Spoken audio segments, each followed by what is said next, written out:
everybody, welcome back to my channel. If you're new here, my name is Lynn. If not, welcome back. We're going horizontal again today because I will be showing you my Hoya clemensiorum collection. So the different varieties I have of Hoya clemensiorum. Buckle in, it's gonna be a long video again. So take a sip of water. Honestly, any other drink you want. I hope you've been enjoying fall so far. I've been enjoying fall tremendously. I hate the heat, so the weather is very agreeable for me right now. I wanted to show you guys my Hoya stickers that are so cool. I found them on Etsy. They're all from the same seller. It's very good quality. I've been using my bottle and abusing my bottle. I've put it through the washer and drying process and it doesn't peel off. It's an amazing quality and I highly recommend it. I'm gonna link her Etsy shop down in the description box below if you're looking for some beautiful Hoya stickers. And here they are. Look at that. Just like so well made. And she has so many different varieties in her shop. This is the Hoya Bella with like the flowers. Carnosa, Polyneura, my favorite. The Mathilde, also another favorite. But yeah, these stickers are extremely good quality and I highly recommend them. Moving on with our video. So the first clemensiorum I'm going to show you is the Hoya clemensiorum, the most basic one. This is not a special variety or anything like that, but just as it is, it's a beautiful Hoya. It's prehistoric, it's crusty, there's like dark venation, it has wavy leaves, it's hard, and on my specimen I have random silver splashing on them, which I think is beautiful.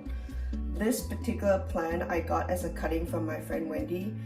I have already killed 2 of these plants before, but in my defense, they came to me in really bad condition. They were dry rotted during shipping and I just couldn't save them.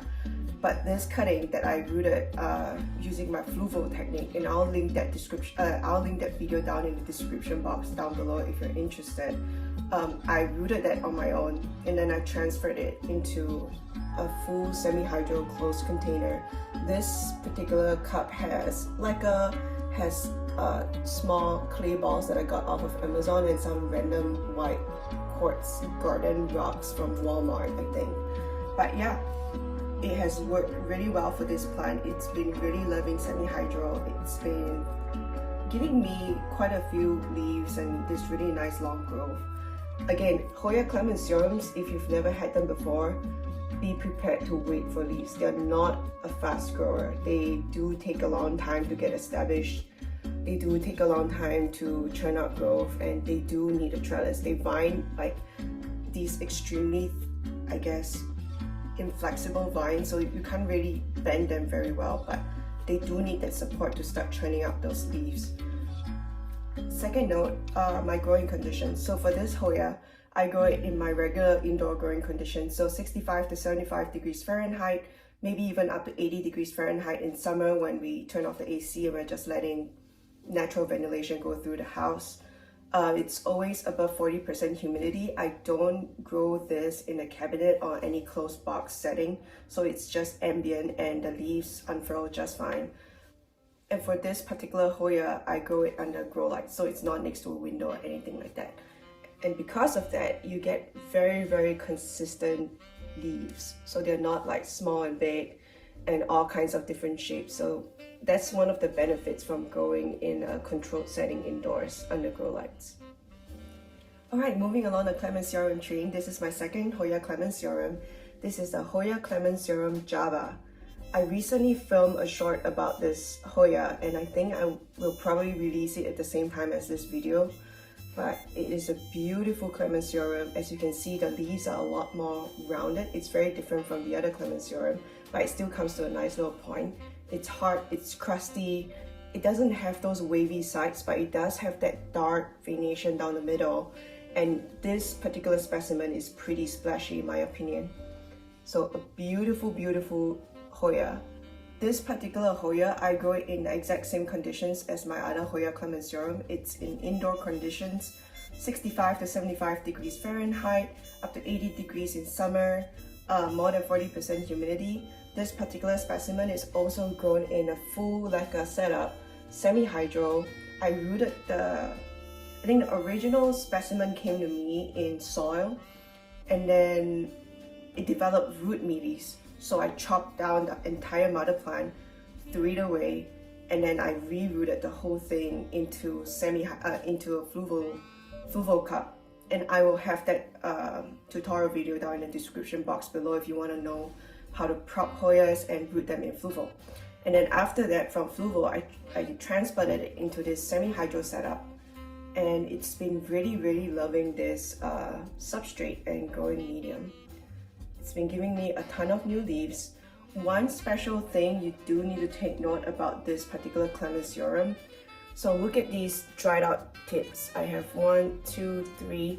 All 3 growth tips have died for me because I let the water level go too low, so it was dry for too long. And this new leaf over here, it's already hardened off. It's gonna be an ugly leaf because it was just too dry. It didn't get the water it needed to fully expand.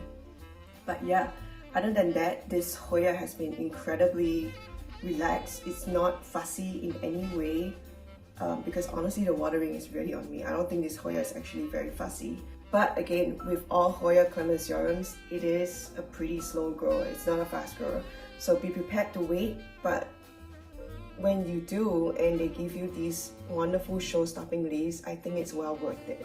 Alright, and now we're on to my final Hoya clemensiorum that I'll be showing you in this video today.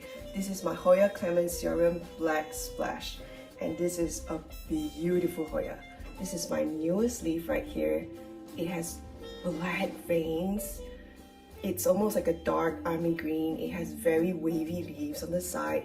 It's extremely thick, like cardboard, and it's also very splashy. I brought a cutting of this to a recent plant swap locally, and oh my goodness, so many people stopped to ask what this plant was.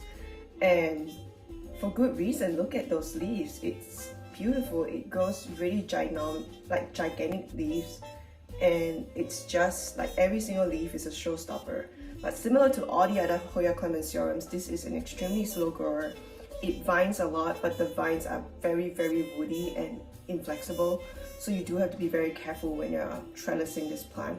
For this particular specimen, I actually grow it in a very interesting way. I have this in full moss and a mixture of chunky perlite. So it's literally in full moss and chunky perlite.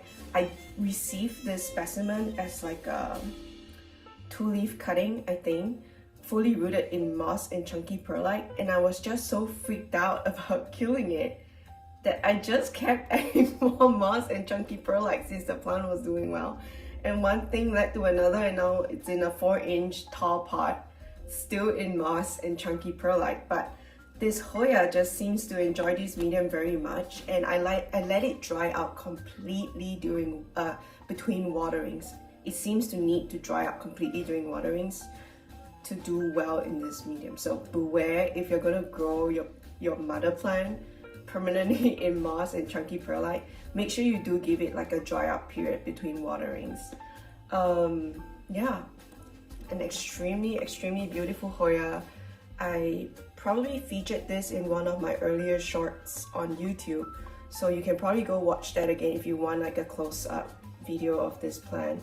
But I highly recommend getting one. It's just a really beautiful collector Hoya if you're a huge clemensiorum fan. One more final note, my growing conditions. So the growing conditions for this Hoya is exactly the same as the other 2 Hoyas. I'm just gonna put it in the information box down here.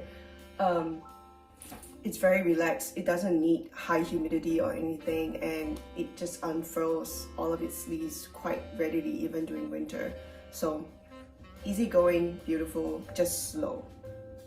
Alright, and that is all of my Hoya clemensiorums in my collection. There will be a follow-up video to this because I recently got these ginormous floral tubes off of Amazon.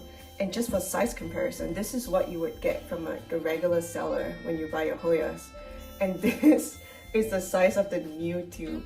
It's gigantic. So the reason why I got these floral tubes is because whenever I have like a prop that has like a really long stem, trying to fill an entire cup with fluval is very expensive and not cost effective in this hobby of mine.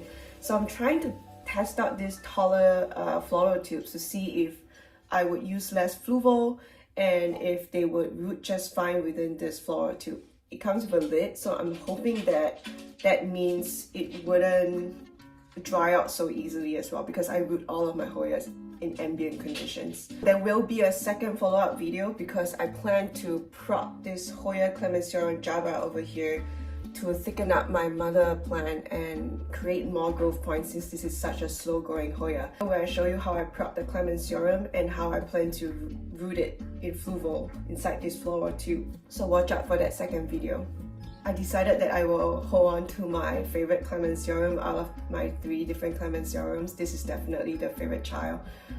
Thank you so much for spending your time here with me today. I hope you have an amazing day. I hope you've enjoyed this video, and keep an eye out for my next propagation video as I use the new floral tubes. And before I forget, please like this video if you enjoyed the content, and subscribe to the channel if you want to see more Hoya related videos. I am still waiting for my orchids to bloom, so once those bloom, I will be filming an orchid specific video about my orchid collection. Have a wonderful day. See you.